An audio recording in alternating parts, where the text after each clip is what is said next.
சென்னை தலைமைச் செயலகத்தில் முதலமைச்சர் மு.க.ஸ்டாலின் சென்ட்ரல் கோபுர கட்டடம், பள்ளி, கல்லூரி உள்ளிட்ட பல்வேறு கட்டடங்களை காணொலி காட்சி வாயிலாக திறந்து வைத்தார். அந்த காட்சிகளை தற்போது பார்க்கலாம். திறந்து வைக்குமாறு மாண்புமிகு முதலமைச்சர் அவர்களை பணிவன்புடன் கேட்டுக்கொள்கிறேன்.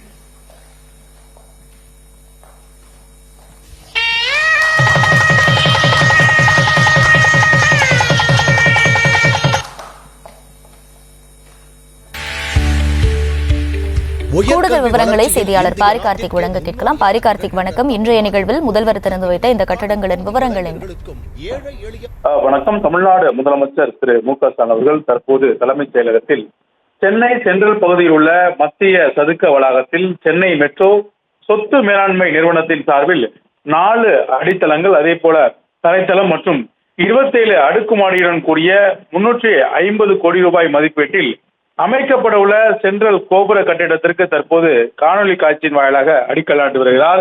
குறிப்பாக சென்ட்ரலை பொறுத்தவரைக்கும் தமிழ்நாடு அரசு ஏற்கனவே நிதி ஒதுக்கப்பட்டு அதற்கான ஆயத்த பணிகள் துவங்கப்படும் என்று அறிவிக்கப்பட்ட நிலையில் தற்போது அந்த பணிக்கான அடிக்கல் நாட்டினை தற்போது முதலமைச்சர் அவர்கள் தலைமைச் செயலகத்திலிருந்து துவக்கி வைத்திருக்கிறார். குறிப்பாக சென்னை சென்ட்ரல் பகுதியில் இருக்கக்கூடிய அந்த மத்திய வளாகத்தில் மெட்ரோ பணிகளோடு சுற்றி இருக்கக்கூடிய அந்த நிறுவனத்தின் அடிப்படையில் சுமார் 4 அடித்தளங்கள், அதே போல தரைத்தளம் மற்றும் 27 அடுக்குமாடி குடியிருப்புடன் கூடிய 350 கோடி ரூபாய் மதிப்பீட்டில் அமைக்கப்பட்டுள்ள சென்ட்ரல் கோபுர கட்டிடத்திற்கு தற்போது காணொலி காட்சி வாயிலாக முதலமைச்சர் அவர்கள் திறந்து வைத்திருக்கிறார்.